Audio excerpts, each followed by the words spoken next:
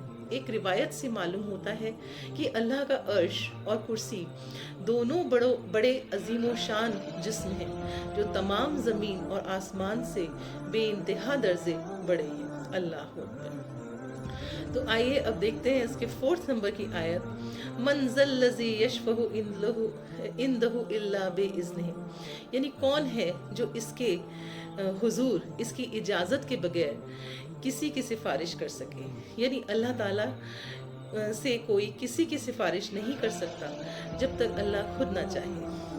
یہ آیت میں آلموسٹ یہ میچ کرتی ہے، یہی بات کہی گئی ہے جو کہ 6 نمبر کی آیت میں کہی گئی ہے، وَلَا يُحِيطُونَ بِشَيْءٍ مِّنْ عِلْمِهِ إِلَّا بِمَا شَاءَ، یعنی وہ لوگ اس کے علم میں کے دائرے میں کوئی بات نہیں لا سکتے سوائے اس بات کے جسے اللہ خود چاہے۔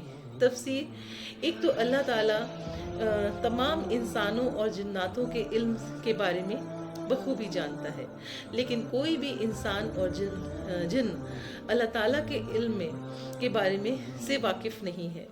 ہاں، جتنا اللہ تعالیٰ کسی کو علم عطا کرنا چاہتا ہے وہ عطا کر دیتا ہے، جیسے تمام انبیاء کرام کو وحی کے ذریعے۔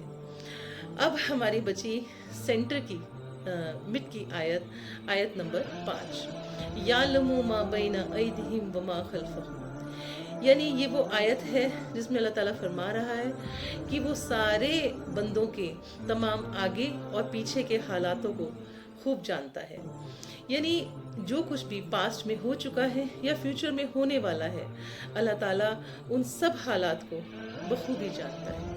تو اس طرح ہم دیکھتے ہیں کہ پہلی آیت 9ویں آیت سے، دوسری آیت 8ویں آیت سے، تیسری 7ویں سے، چوتھی 6ٹھی آیت سے، اور سینٹر میں 5ویں آیت جس میں اللہ تعالیٰ بتا رہا ہے کہ جو کچھ بھی آگے ہو چکا ہے اور جو کچھ آگے ہونے والا ہے اللہ اسے بخوبی جانتا ہے۔ ذرا سوچیں اور بتائیں کہ کیا یہ کلام جو کہ ریٹن فارم میں نہیں آیا بلکہ اسپیچ فارم میں آیا، کیا کسی انسان کے لیے کہ بس کی یہ بات ہے کہ وہ اتنے پرفیکٹ آرڈر میں پوئٹیکلی، ردمکلی اور میننگ کے لحاظ سے میچ کرتے ہوئے اسے اس اسٹائل میں کوئی کلام پیش کر سکے؟ نہیں، ہرگز نہیں۔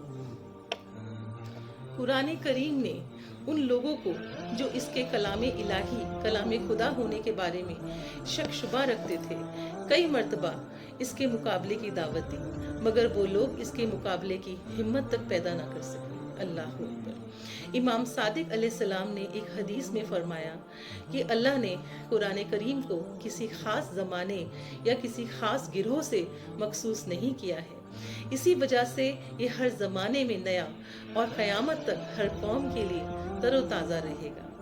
جیسے جیسے زمانہ گزرتا جا رہا ہے، قرآن کے اعجاز کے نقصے پرانے ہونے کے بجائے اور زیادہ روشن ہوتے جا رہے ہیں اور اس کی عظمت تمام دنیا کے لوگوں پر ظاہر و آشکار ہو رہی ہے۔ ہمارا عقیدہ ہے کہ قرآن پیغمبر اسلام صلی اللہ تعالیٰ علیہ وآلہ وسلم کا سب سے بڑا معجزہ ہے، اسی وجہ سے پوری دنیا میں کوئی بھی اس کا جواب نہیں لا سکتا۔ السلام علیکم ورحمۃ اللہ وبرکاتہ۔